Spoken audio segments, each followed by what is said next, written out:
What was the greatest gift Mr. Parker gave you? You know, I think that at some point for all of us, we have to ask ourselves, honestly, what we're doing in the martial art.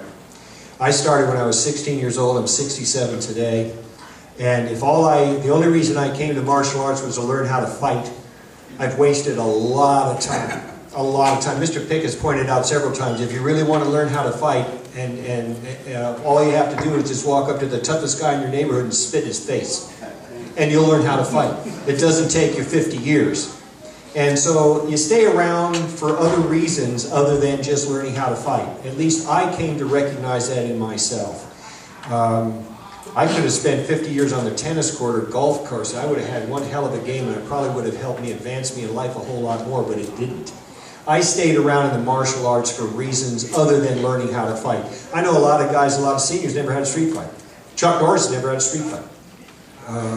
So there's more to it than fighting, you know, and you have to find out in your own heart what it is, and that's what Mr. Parker helped me find out. I found out at some point in my own journey that the reason I came to martial arts was I had to get rid of fear.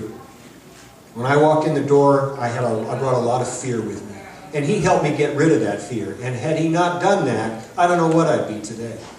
I mean, I've been able to accomplish some things in my life, but I've been able to do it not because I learned how to fight, but because I got rid of fear. And that was a tremendously crippling thing to my being. So the legacy that I would want to leave is to have everybody find out within their own journey what it is that keeps them in the art for as long as they stay in it. And it's not just learning how to fight. And when you find out what that is, if you haven't already, you can just blossom from that point, hopefully. So, thank you very much. Amen. What Ed Parker gave me was you. All you guys. All of you.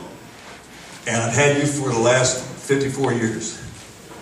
My wife told me not too long ago, she says, you know, you don't have any friends outside of Kenpo. I said, oh, come on, I'm sure I do. She said, no, you don't. I said, yeah, I do, and I mentioned the name. And she says, he was in Kenpo when you met him, but he isn't now anymore, so it's still a Kenpo guy. And I got to thinking about it, and of course, she's right. Absolutely right. We all do the techniques different. In fact, I want to tell you something that Ed Parker told me just about 2 weeks before we lost him. We were getting dressed in the back of the Santa Monica school, and he said, Chuck, he said, I don't know what to do. That's what's the matter. He said, well, you know, he said, I go to these promotions, I sit on the board, and I watch, and the only thing I recognize is the names of the techniques. What am I going to do? And I almost blurted out, well, you can start over again. And I thought, whoa. You can't start over again. But what difference does it make? He gave us our basics. And that's where we all stem from. And that's what we're going to pass on. And like Mr. Bleecker, Mr. Hedler said, we all do it differently.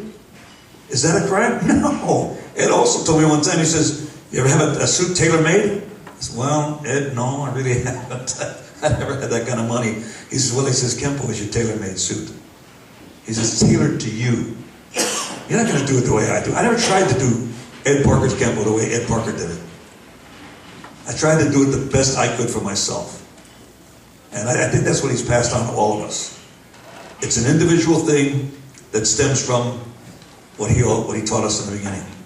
And hopefully we'll just keep it going. And we have a whole lot more in common, all of us, no matter how we teach the techniques, than we have in the way of differences, all of us.